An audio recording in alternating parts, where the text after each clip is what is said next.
Good evening, everybody. This is Congresswoman Summer Lee. Thank you all so much for tuning in to our Tele-Town Hall. I know that you all had so many questions. We've received your emails. So many of you have called our office. We've even seen in recent days people rallying in the streets. We understand that it is so chaotic and scary, all that's been going on lately. And we want to get into all of that.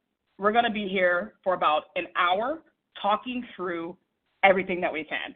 And just want you to know you're going to get a chance to ask us questions, and we're going to do our best to answer as many of them as we can. So just to start us off, if you would like to ask a question, we're going to ask you to please press *3. That's how you can ask a question this evening, a *3. And also, if you can press *6 to subscribe to our newsletter. And while you're doing that, and really before we just jump into the deep end, I just want to give you all just a few updates.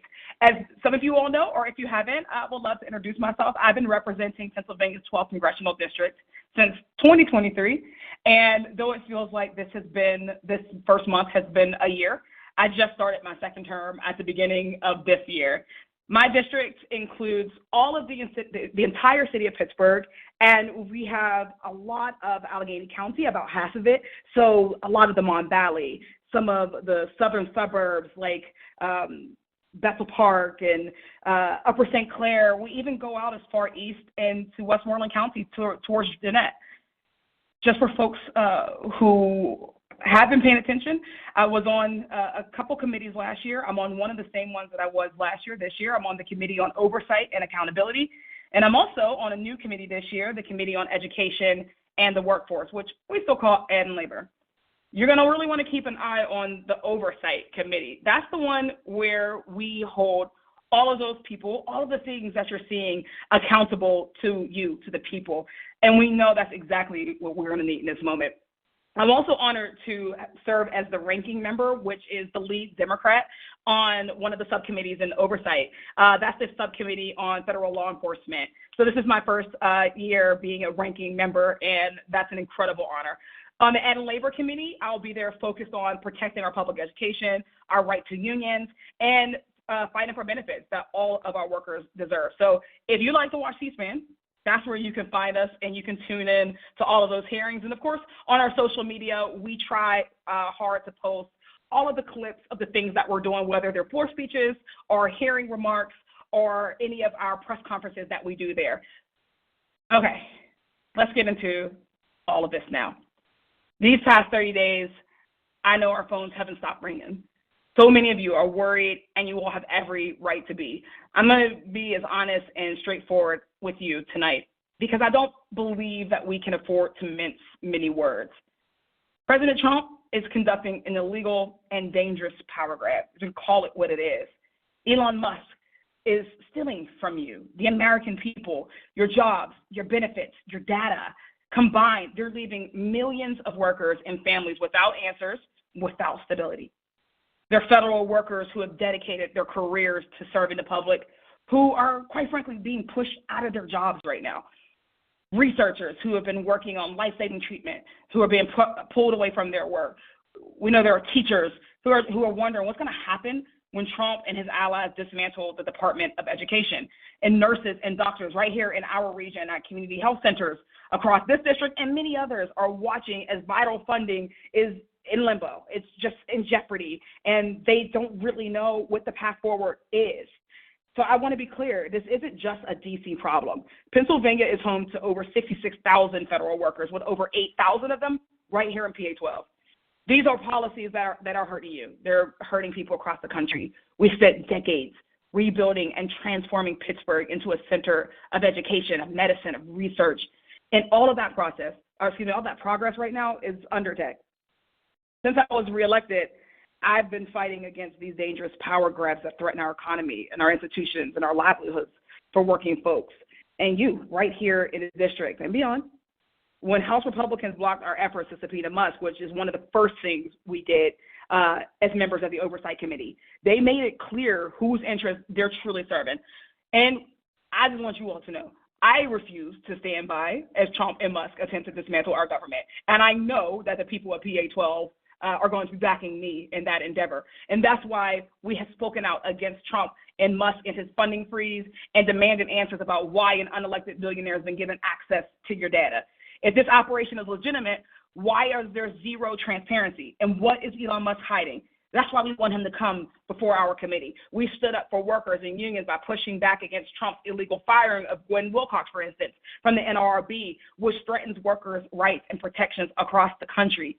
We signed on to numerous letters pushing back against Trump's unlawful actions, including his purge of nonpartisan civil servants, the freezing of vital NIH and cancer funding for research, and the revocation of the executive orders designed to lower prescription drug costs from the Biden administration. And we know that we're going to have to keep fighting back every single day because we know that these attacks are going to keep coming.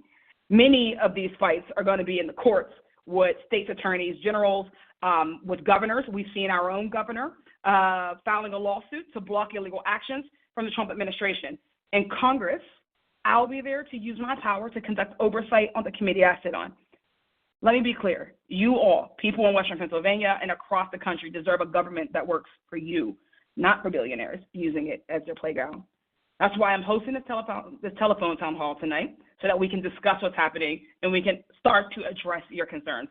We're not going to allow corrupt politicians and the ultra-wealthy to rewrite rules in their favor at the expense of you all.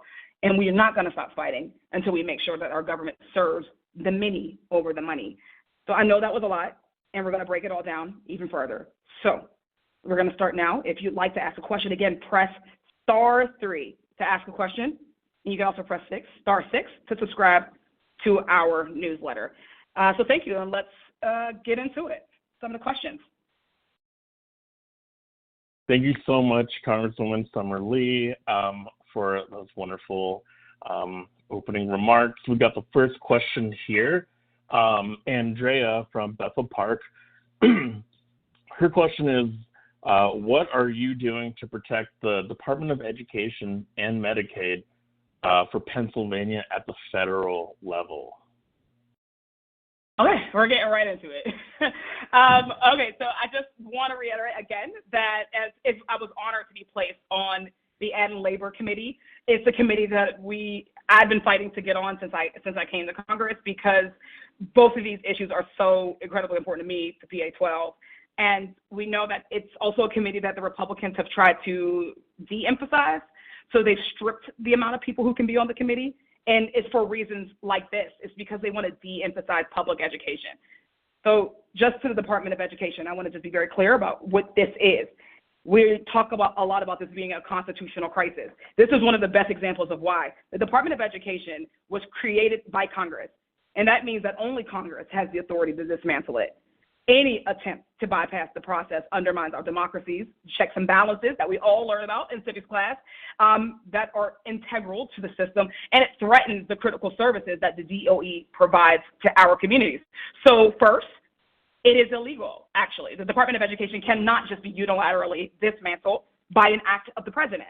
And we are going to make that very clear, and we are going to continue to fight back against that, whether that be through the folks who we know are filing lawsuits as we speak, or even through us as legislatively, as we are making and clarifying legislation and using our platforms. You're going to hear that a lot. We're using our platforms, everything that we can, because right now we're throwing everything at things.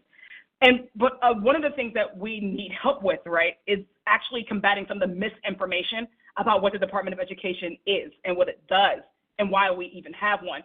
And I really want to emphasize that right now, because there are a lot of people who are spreading this misinformation that the Department of Education isn't important, that we should just lead everything to the states, and we actually don't need any sort of federal intervention into our education systems. And that's just wrong. First of all, the Department of Education is there to ensure that all kids, all students, irrespective of their zip code or their background, has access to a quality education. That's what the Department of Education does primarily. It provides essential federal funding supporting our local school districts, especially those who have fewer resources. We know that we still struggle with inequitable funding schemes right here in Pennsylvania and all over the country. A lot of the funding that our schools rely on do come from the feds. It enforces civil rights protections and ensures that every student has equal opportunity to succeed. It supports research and innovation in education so that we can improve outcomes for the future.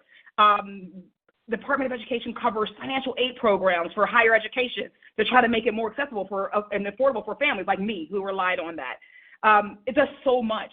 And we want to be clear that if the DOE is dismantled, then our states like Pennsylvania, will be left with only the tools that they currently have, right?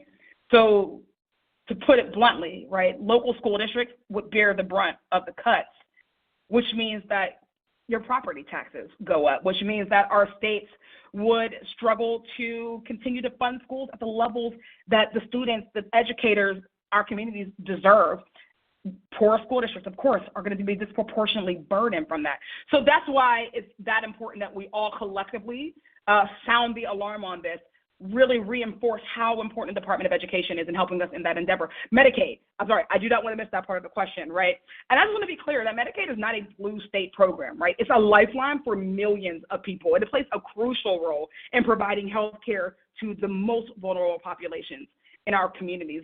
You know, children, families from low-income backgrounds, our seniors rely on it for long-term care, especially people with disabilities who need specialized care, folks who struggle with substance abuse or mental health challenges. All of those folks rely on Medicaid, and it ensures that people in Pennsylvania can access that care, again, irrespective of their background or their income. So I want to be clear that cuts to this program would hurt families all across our state. So you can believe when the budget comes down, and if we see cuts to Medicaid, and not just Medicaid, but all of our earned benefits that we have been repetitively talking about, Social Security, Medicare, Medicaid, if you see cuts to those in this budget, if they attempt it, let me be clear, they will not do that with my support. I will not vote for a budget that cuts our earned benefits. And I will be encouraging all of my colleagues to take that stand with us. Because if we don't take the stand right now, we're going to find ourselves in a bigger crisis than we are with people who have lost the programs that they deserve and that they've paid into. So thanks for that question. Thank you so much for your thoughtful answer, Congresswoman. I have a second question here. This is from Sarah in Bloomfield. Sarah's question is, Elon Musk is the richest man on the planet and has access to our taxpayer data.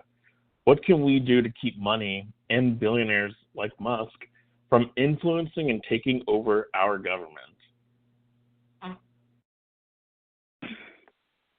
Yes. We have looked up very quickly and found that our democracy has and is effectively becoming an oligarchy, right?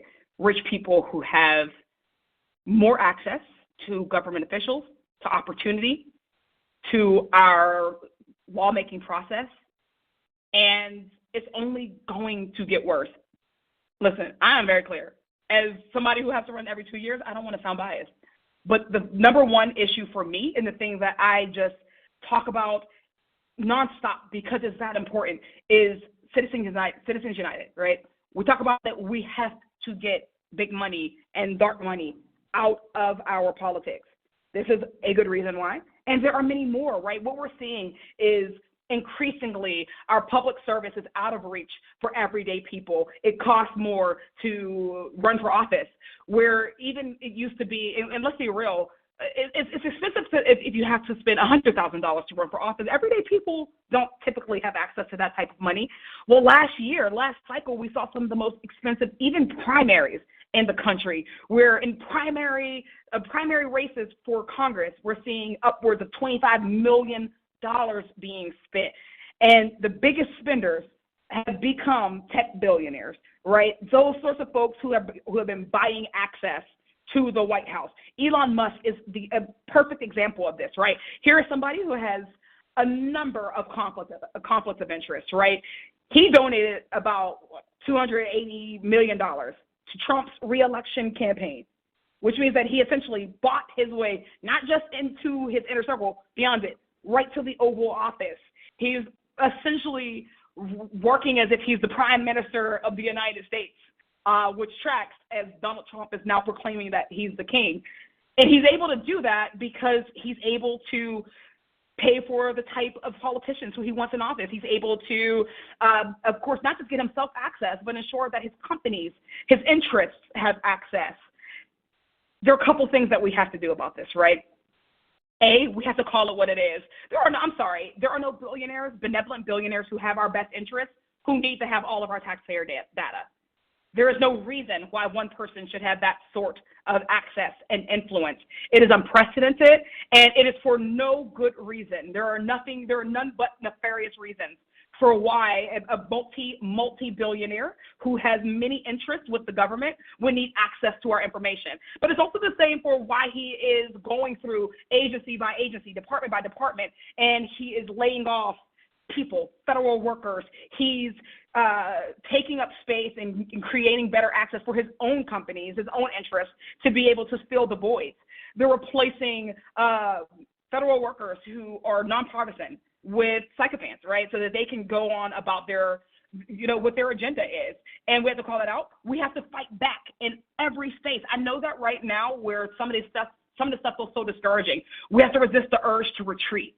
It means when we think about why Elon Musk or Mark Zuckerberg or so many others bought social media companies, right? It's so that they could communicate in mass.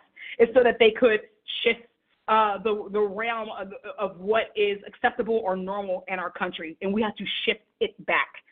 So we have to reclaim space. We have to be on social media. We have to speak out against dark money in politics, which means that we have to do that here in PA-12. We shouldn't accept it in any race because we know that it leads to this. And we have to get back into the fight on messaging grounds. There are people who voted for Donald Trump, who voted for Kamala Harris, or people who didn't vote at all, who didn't want this to happen, who didn't want the few oligarchs to run our country. And we have an obligation of helping them to understand what's really happening, of cutting through the veil of what they're saying versus what's real, and helping to welcome them back into our circle so that we can protect democracy. Wow, thank you so much, Congresswoman. Really appreciate your answer here. Up next, we have a poll question for all of our callers in tonight on this town hall. This is poll question number 1, and it's very straightforward. Are you concerned about the impacts of Musk and Trump's actions on our district? On your phones, please press 1 for yes or press 2 for no. Again, that poll question is, are you concerned about the impacts of Musk and Trump's actions on our district? Press 1 for yes or 2 for no. All right, Congresswoman, are you ready for the next question? Yep, let's get into it. All right, up next we have one from Linda in Pittsburgh. Linda's asking, Congresswoman, what can we do to fight back against Trump and Musk? Oh, hi, Linda. Thank you so much for the question. I don't know which side of Pittsburgh you're from, but we'll have to go find out.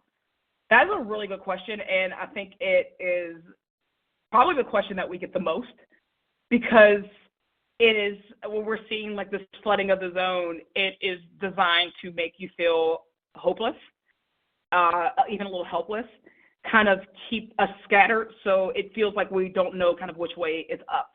So I think to answer very directly, the thing that you can do, the thing that we must have to first remember is, right, that there's very little that we can do as individuals, but there is a lot we can do as a collective, so much more, right? If we think about history, throughout history, there have been times of government overreach. There have been times where perhaps the government is just not in lockstep with the majority of people in our country.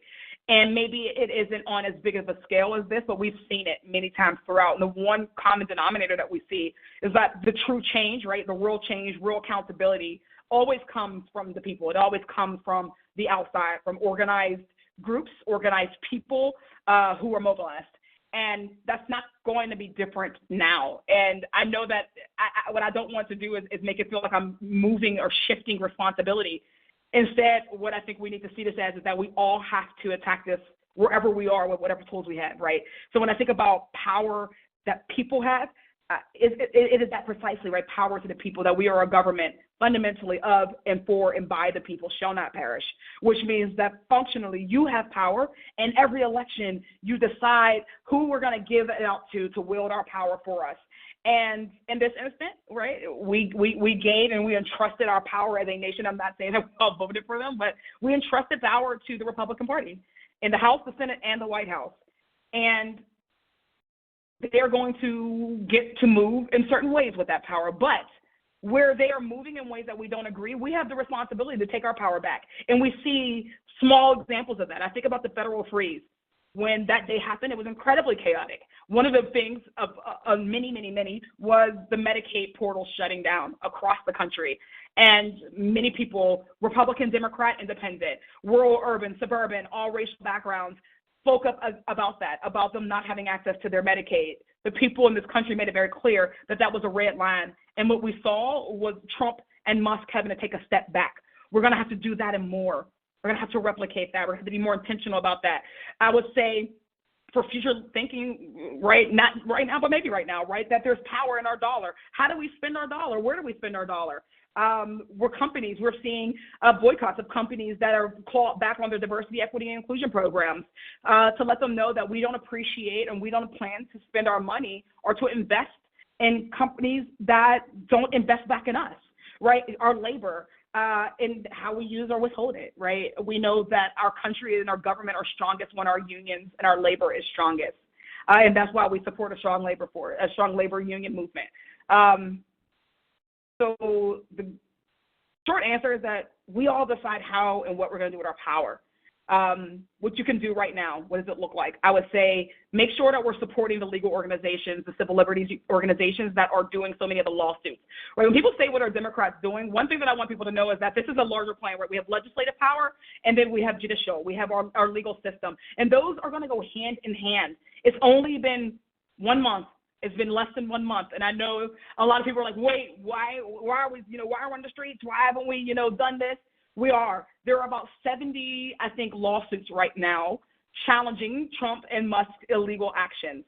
And those groups, those civil liberties organizations like the ACLU or the NAACP, LDF, or whoever else, they're going to need support. They're going to need money. They're going to be shouldering this burden for the long haul. I would say the second thing, right?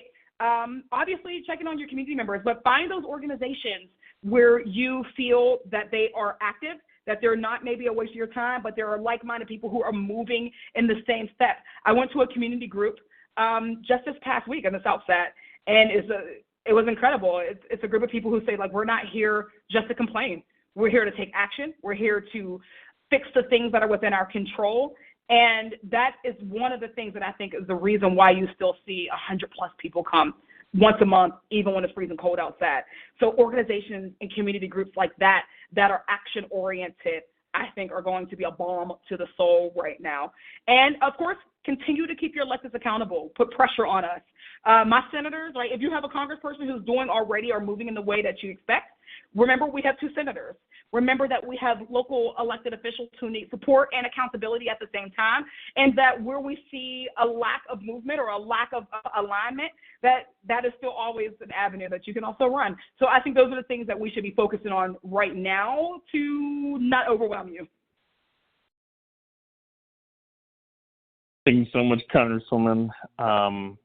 Up next, we have a question from Leonard and Braddock. Leonard's asking, how does firing federal workers impact PA 12? Thanks, Leonard. That's a good question. Because as a member of Congress, right, we work both in what we call the Beltway, right, which is the DC bubble, but we also work back home. And what I know is that a lot of people just across the country feel like so much of the federal work happens only in DC. And we know that that's not true. I think I mentioned it a little bit earlier, right? We have about 66,000 federal workers across Pennsylvania. About 8,300 or so of them work right here in PA 12. And between, the federal and the state government, right, the government is traditionally the largest employer in the state. So there are a number of jobs. They're not just like bureaucrats behind a desk, in one of the, stone buildings in DC, right? These are people we know. They're family members. They play critical roles in our families, in our communities, and how they run. I think about jobs like postal workers, vets and veteran affairs employees at our local VAs, Social Security Administration staff, right, who are helping our senior and our disabled community members access their earned benefits. The EPA, right, the folks who work there to protect our water and our air and our public health, those are federal workers. Transportation and infrastructure employees, the people who are working on the roads and the bridges in our transit system that we rely on. And researchers, researchers on critical scientific advancement.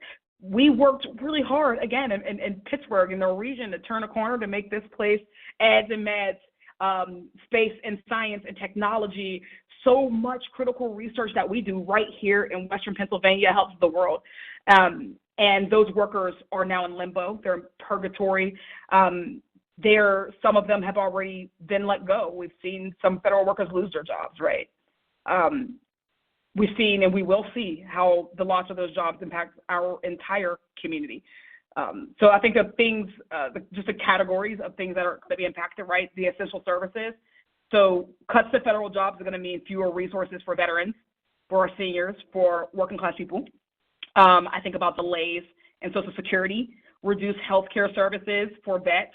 The projects, so many of the projects that we've worked really, really hard to bring to Western Pennsylvania to get shovel in ground, a lot of those infrastructure projects are going to be on the cutting board. And that's some of those consequences. I think about public health, right? Undermining public health. They slashed billions in biomedical research funding. There are about 2,000 people who have laid off from CDC and NIH. FDA staff have been fired. The United States withdrew from the World Health Organization. That endangers public health, but also it delays medical progress that we're relying on. It's eroding consumer and worker protections, right? Thousands of workers, federal workers, have been fired from the agencies like CFPB and NLRB, which have been gutted. Those are folks who work on unfair labor practices and anti-discrimination work. And just the CFPB, that right, to make sure that consumers are not being, I was about to use maybe not a good word, a cuss word, I'm going to step back, but making sure that the CFPB, making sure that big corporations are not taking advantage of little old us, right? That's what these agencies do. That's what federal workers are doing. We have to reject this idea that federal government equals evil, equals corrupt, right? A whole bunch of these people are just nonpartisan, professionalized staff, people with expertise, people who show up in and out of administrations to make sure that our country, our government, our localities are running.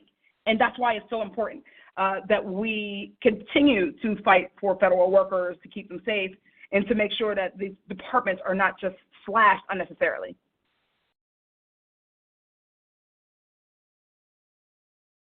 Thank you so much, Congresswoman Lee. We got another question coming in here. This is from Monroeville.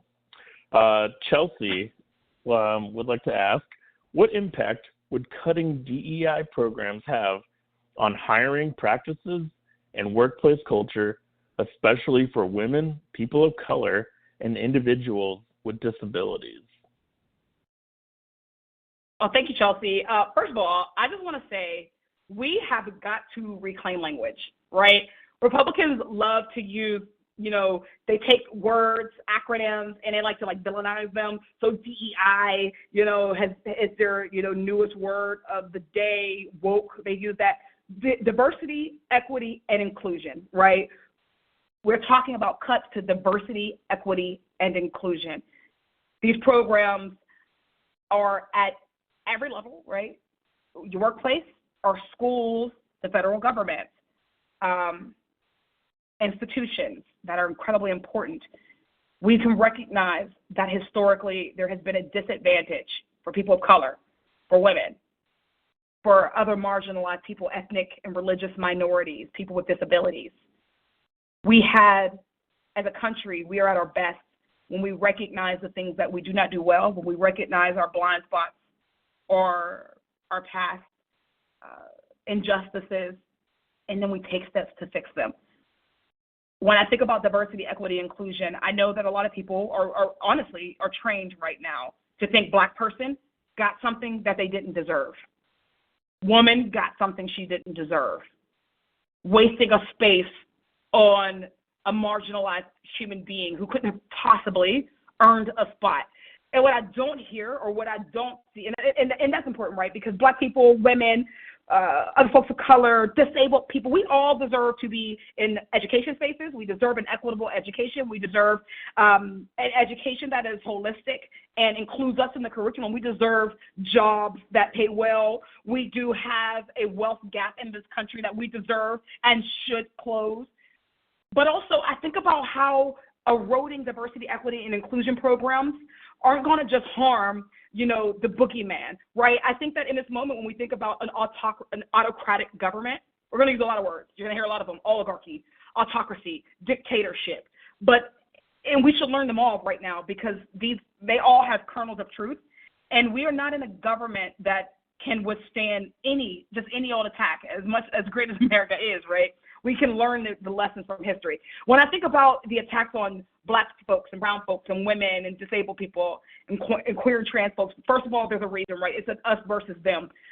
People who are trying to take our nation away from a democracy and closer to fascism, or, those folks rely on that division, that fear mongering of making us feel like there are some folks who are in the community and some folks who are out. Diversity, equity, inclusion programs is the way that they're doing that right now. But it undermines so much, not just opportunities for these individualized groups to advance, but for our entire country. Every hearing last year where I was in the Science, Space, and Technology Committee, and we got to talk to the heads of NASA or NIST, or all these incredible agencies that do scientific exploration and innovation and are really thinking about what is the future of not just like America, but the world. And I always ask them, what does diversity, equity, and inclusion mean for their institution or their programs? And they all, without us, goading them or anything, they all said that diversity and equity and inclusion is what keeps us globally competitive.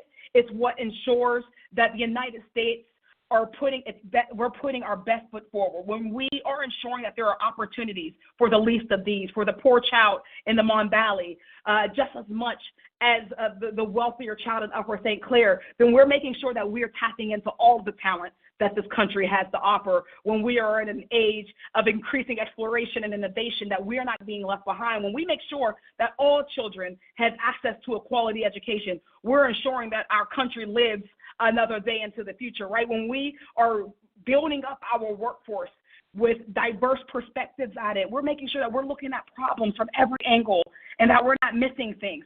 Diversity and equity and inclusion isn't just about making unfair advantages. It's about leveling the playing field so that we all benefit, right? I say a lot that a high tide lifts all ships, right? But what we don't want to go back to is a workforce where we have unfair hiring practices, where you can be fired because of your hair or your skin color or how you pray or who you pray to.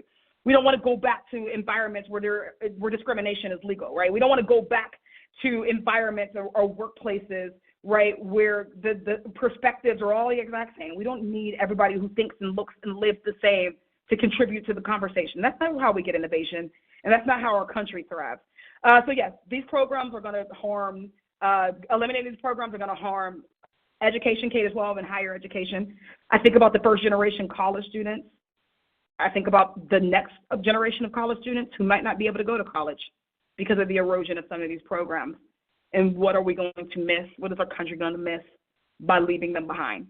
I think about workplaces that take real strides to include disabled people, from work from home policies that allow people talent from all over the country or people who can't commute to participate. It makes our agencies and our industries better. So I'm very passionate about that one. I'm sorry that I took so much time on it, but it is one that this is one of those. We all saw the poem. We all remember the poem that came from World War II. They came for whoever first, and I didn't say anything because it wasn't me. Like, that's where we are right now, and we're really gonna have to get courageous about speaking out against that type of division. It's 2025. Thank you so much, Congresswoman Lee. Up next, we have a question from East Liberty. Joanne is asking, let's see here. Joanne's question is, Trump has claimed that he has sweeping authority for all of these executive actions, but the courts have been pushing back. How effective can these lawsuits be, and do you think we can count on the Supreme Court to uphold the Constitution? He does not have sweeping authority. He does not, right? We got to get back to the basics. We have got to get back to the basics, right? We have three levels of government. We have three branches of government, and they each have a check and balance on the other. And that's for a reason, right? It was for a time such as today. And while Trump has not just now, since like 2016, has been stress testing the system, sticking a toe over the line, he's become far more emboldened in these last 30 days as he's taken on his second term of office. And this is a really tough question because it's really intentional, the way in which he is actually taking on the checks and balances right now, right? He's confronting it head on because he's intentionally attempting to grab power for himself, not just even the executive branch, but himself and his agenda. And where it comes to the courts, I think there are a couple ways of answering this question, and I want to be careful and I want to be honest in the answering. So to be clear, so many of the executive orders, like for instance the illegal federal financial freeze, and more, we've already seen judges take action. There have been injunctions blocking so many of these executive orders. We've seen, again, as we mentioned earlier, state attorneys general and governors who have also filed lawsuits. And of course, the civil liberties organizations. So that's why we're up to about 70 lawsuits right now. So they're making their way through the courts, and I think there are good signs, and of course there are troubling signs. Right? We all remember what happened to the Supreme Court. Right? We are working with a conservative 6-3 majority on the Supreme Court, and because of the fall of Roe v. Wade, affirmative action. The Chevron doctrine, right? Precedent does not seem to be as big of a factor as it used to be with the Supreme Court. And that is always something that is a cause for concern. I would say on the one side, we're seeing judges at the lower courts, not just, Democratic appointed judges, but even Trump appointees who have stepped in to say that is an overreach and you cannot do that. The problem, however, is that Trump is actually stepping to the courts intentionally, right? He's already laying the groundwork. Him and Elon, you hear them both talking about it, about whether or not the executive branch needs to adhere to any of the decisions, right? For instance, there is a block on the federal freeze on all loans and grants. That block was very explicit, and yet Trump is still trying to find ways around it, right? We still have organizations like FQHC, Federal Qualified Health Centers, right, and others, research institutions, right, who are not sure and still can't draw down dollars, right? So he's right now disobeying court orders. And he's doing that to assert that the court has no power or no legitimacy unless the other branches of government acknowledge it. So we are in a constitutional crisis. And these things may happen very fast. I know a lot of people think that a lot of this is like catastrophizing or hyperbole, but it isn't, right? We're watching it happen in real time. We're watching him put out executive orders saying that he has the right to executive interpretation of laws that are over the executive branch. No, that's illegal. He does not. I think for me, we are co-equal branch of government, right? So I just want to say that there is no power grab that can stick if the Republican Party right now in the House and the Senate do not give consent. They have to consent to be an advisory committee to a dictatorship instead of a co-equal branch of government.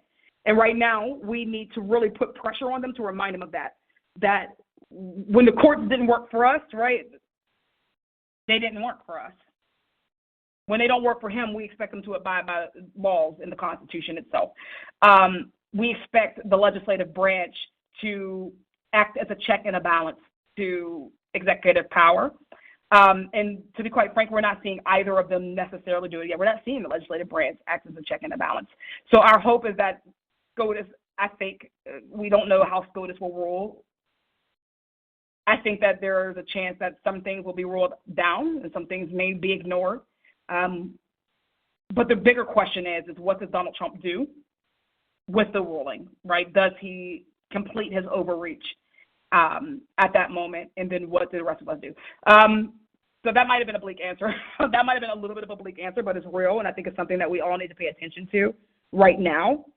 But also something that we need to be having real intentional conversations with our legislators, your congressmen and your senators, about expressing that we don't want them to sit back and allow this.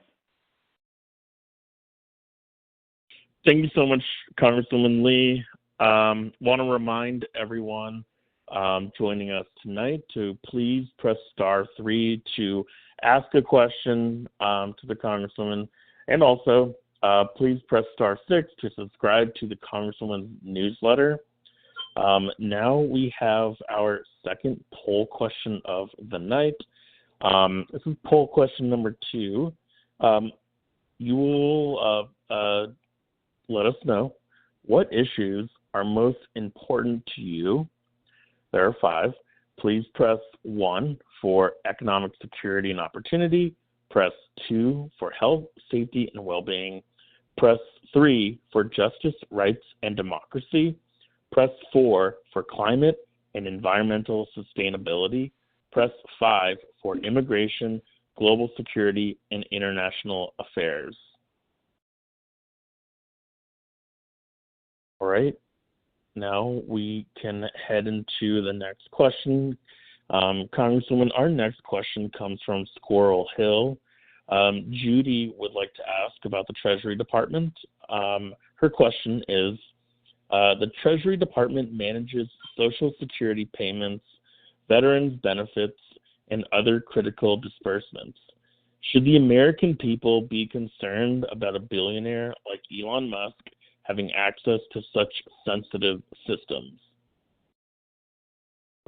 Hi, Judy. Thank you. And thanks to everybody who's still sticking around with us for these questions and for your patience and us answering them as thoroughly and thoughtfully as we can. Judy, yes, absolutely yes. You should absolutely be concerned about a billionaire, and not just a billionaire, right? Just any individual, unelected, unaccountable individual having access to such sensitive systems, right? Just for background on this one, because again, it goes back to the federal firings that we've been seeing. A lot of the people who have been fired, or again, we say it when we say that these are nonpartisan folks. These are not just appointees who are there or people who are supposed to be there at the pleasure of one president or another, right? They're there actually to ensure the continuity of service in our government during transitions and out of them. So for decades, right, only a nonpartisan, career official, or not just one, but a group of nonpartisan career officials, right, would oversee the nation's payment systems. They had strict access controls, security screenings. They had continuous oversight. And the safeguards were there to protect the system's integrity. And it was there to ensure that, there was reliability and efficiency. And most importantly, right, that there was insulation from political influence, which is what our biggest concern is right now. Musk, of course, right, still, he is not someone who has been appointed to anything. We're not certain that he's had a security clearance or passed a background check. But he now has access to Treasury systems, processing nearly $6 trillion in payments. And that, yes, includes Social Security and Medicare, veterans benefits, government salaries. Things to know about that, right? Disruptions or delays in these payments could and would disproportionately harm our seniors, our veterans, working class people. They rely on these disbursements. They're a lifeline. And I am particularly concerned about Musk's history of disregarding privacy and ethics. It raises concerns about the security of our sensitive financial data. It's why we attempted and will continue to do so to subpoena Musk and Oversight Committee. It's why Republicans blocked that effort. Public trust has to be at stake when a billionaire with no accountability just has access to our systems. When he brings on teenagers, to act, on his agenda and to take control of our systems, right? Systems that we recognize are apparently far more fragile than we thought, that they could access them so easily, right? They're breaking rules, and they're undermining our democratic governance system, and this sets a dangerous precedent. So this is why we've seen a coalition of labor unions, privacy advocates who have filed a lawsuit against the Treasury Department and DOJ, alleging that unauthorized access to sensitive financial data and seeking an emergency restraining order to block their access. So again, this is not just happening without any sort of recourse or action. There is a lawsuit right now from people who are impacted by this. And after that, a federal judge partially blocked DOJ's access to the payment systems. So now it's allowing only a read-only permission, and it prevents them from modifying any of the payments. So, right, that's one step, but there are so many concerns and so many more questions that we intend to have and get answered for you on that. Thank you so much, Congresswoman Lee. All right, up next, we got a question from Monroeville. Maya is asking, is DOJ really making our government more efficient and safer? No, I am not biased. I say objectively, absolutely not. How can something be efficient, right? Is they're scrambling now to backtrack on the mistakes that they've made. It's just been 30 days, and they've already made critical mistakes in firing. We've heard about, for instance, at USDA, right? They're working to reverse people who are fired, who are working on the bird flu. And the data on its federal contract savings, DOJ claims that it saved $8 billion. Well, it turned out it was only $8 million, right? These are the types of just silly, I'm not going to say silly because they're very consequential, but ridiculous mistakes that they're making because, to be quite frank, they don't know what they're doing. It is irresponsible to walk in to our government with a wrecking ball, to walk in and just cut off everything and say that, well, you know what, we're going to go back one by one, and if it passes muster, then we're going to cut it back on. That's irresponsible. In the meantime, there are people who rely right now on federal dollars, on federal jobs, on federal support for projects, infrastructure projects, for research, cancer research, right? Cancer research, and so much more, medical help. And we need to be louder about how irresponsible that is. We need to break through, because I think that this idea that the country is just a small business, right, that should be run however Elon Musk has run his companies is so wrong. It's so wrong, and it's so irresponsible, and it's so dangerous. These people are unvetted. Again, we talk about like the unvetted children who are accessing our sensitive data, who are making critical mistakes and saying, oops, when they are done with it, right? Elon Musk sat in the Oval Office, again, not a sight that we're accustomed to seeing in the United States of America, while the president twiddles his thumbs in the seat next to him. Took a press conference from the Oval Office where he said, yeah, we're going to make mistakes sometimes, and essentially said, oh, well. DOJ has fired so many people so quickly in so many critical areas with so little thought beforehand that they're now rehiring these staff, right? They're rehiring them as folks with designing buildings and overseeing U.S. nuclear weapons stockpile. That's horrifying, right? They fired people on a Friday, sent them an email on a Monday saying it was a mistake, and then sent them another email on Tuesday saying that the firing was not a mistake. So they're sowing chaos within our government, a government that we rely on to be steady, to be consistent. And I want to be clear that I think, and I know that you think, and we all believe that we have to do something about government corruption. Where there is government corruption, where there is inefficiency, we should absolutely nip that in the bud. The government should work better for the American people. I'm the first person who will stand in line and say that this government can and should work better for the American people, and we should and can create processes to do that. Our government, our Congress should be prioritizing that. We absolutely should. But we should be doing that in a responsible way that doesn't harm millions of Americans and millions more people abroad, domestically and abroad. That's where we are right now, and I think that we need to take a pause, we need to take a beat, and we need to make sure that we're letting the professionals do this, and we're letting the people who understand what's actually going on, how these agencies, these programs, these departments actually function, and we need to give them an opportunity to speak and to weigh in on this. And we've not seen that yet. So again, I look forward to meeting them all in a hearing in front of the Oversight Committee, and we'll let you know when we get them.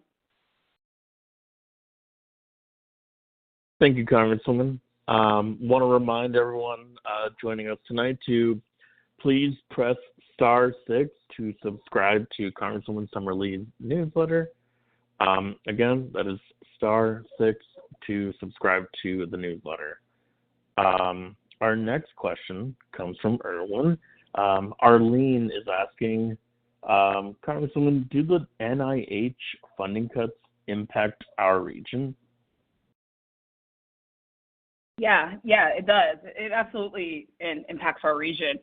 The National Institutes of Health, it plays a critical role in supporting our jobs and advancing research, improving public health in the region. So these recent cuts have had and will and could have a devastating effect on our community. There are a tremendous number of jobs in our region that depend on NIH funding. They're not just research positions. They support local economies. They generate innovation. They create opportunities for future scientific advancements.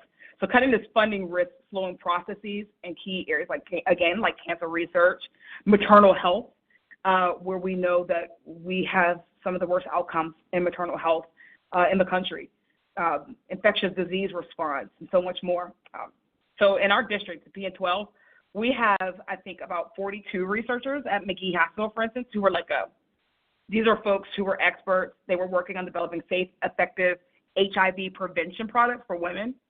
Their work was essential for public health and for positioning our region as a leader in groundbreaking medical research, right? All the work that we've done over the decades to get us here, to get our region here in the stature that we have. Without adequate funding for these expenses, scientific research is not going to be able to function. Laboratories would struggle to maintain advanced equipment. Data security could be compromised. Universities might have to cut staff or limit research projects.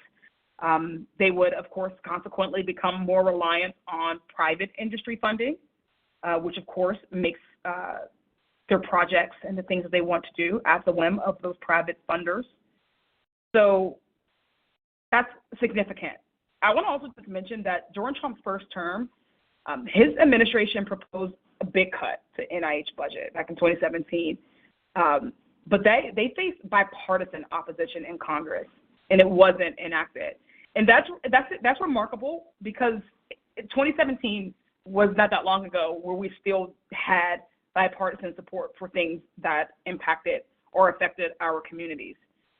We still had an opposition to the whims of any executive, right, who the Congress didn't agree with. And that's an important part of the process. It's why we have, again, the checks and balances. So over the country, it's, I think, 2,000 employees at NIH and the CDC who's already been laid off. It's stalling research and public health efforts. I've taken some direct actions. We've been co-signing letters, of course, to the Office of Management and Budget, to the NIH, to the Department of Health and Human Services. We're demanding the restoration of public health data sets that are critical for research. We're demanding the reversal of illegal research funding cuts that are threatening the lives and people's livelihoods, and reinstating policies that would help lower prescription drug costs, making healthcare more affordable. That was something that we fought tooth and nail for, and it had a discernible impact on people's lives, especially our seniors. So our research deserves to continue having the investment in the research that we know is going to save lives. And we're going to keep fighting that, make sure that PA12 remains a leader in healthcare innovation and that our essential work continues to receive the support that it needs. So thank you so much for that question. Thank you so much, Congresswoman, for all your thoughtful responses tonight to all of our questions that we have. Looking at the clock, it looks like we're towards the end of this hour, so would love to hand it back to you and close us out for tonight. Okay, thanks. I'm sorry that we can't get to any more questions. I know we got some coming in, and we don't intend to make this the last time that we talk to you, the last time that we answer these questions. So please don't hesitate to reach out to our office. We continue to be here in the community. For those who don't know, we have our brick and mortar here in East Liberty, I believe, and I'm going to be so sorry if I give you all the wrong information, but I believe it's 211 211 Tower, so it's on North Whitfield in East Liberty, and that office is Monday through Friday. We're here. We also have satellite offices because we want to make sure that we are creating a more accessible experience for folks that we're not at our satellites every day. I think we typically do them twice a month. We're going to advertise them a lot to you all so you know and you're not mistaken about when to come. We're excited about opening up a new satellite office in Monroeville within, I believe, the next month or so. So stay tuned for more information on that. We, of course, maintain our satellite offices in Jeanette, in Bethel, in Beechview. I have staff around me, so they're like giving me the thumbs up that those are the correct areas. Oh, and Clareton, which was one of our first ones. So those are the offices that we currently have. You can always call us and call our office to reach out to our staff. Our staff remains at the ready, and we're so grateful for the work that they've been doing. Just to close out, I just want to say that, you know, we recognize that, again, so many of the themes that came in tonight, wanting answers, wanting to know what we're doing to fight back, wanting to know how we're going to stop this, so much of what's happening. And we're going to continue to work on that with you all. We're going to continue to reach out, to be responsive to you all, to take not just your lead, but to lead for real, because you sent us here to do that. I know that maybe I personally don't have the power to fix everything. That's why we're going to be partnering, every level of government partnering, our inside and our outside groups partnering, moving and swimming all in the same direction to make sure that we're sending a resounding message to the White House, right? That the American people will not abide a dictatorship or king, to make sure that our checks and balances are restored and that our legislative processes go forward. I want to thank you all so much for spending the evening with us. I know you are discouraged. Some of you are confused or scared. Please do not give up. Please do not feel like we are not in for this fight. I want to remind you that it's been 30 days. That's it. It feels like a really long time, but it's only been 30 days. So we are in the first quarter. I just heard someone, we are in the first quarter. There are more quarters to come, and we are all going to have to be ready for the fight, be ready for the advocacy, right? Be ready for the lobbying, be ready for the phone calls or the emails to your elected officials, however and whichever ways have been working best. They are meaningful. The way that you engage is meaningful. So being here today, one step. As we continue to do town halls throughout the district, we will let you all know. But thank you all so much. That is time.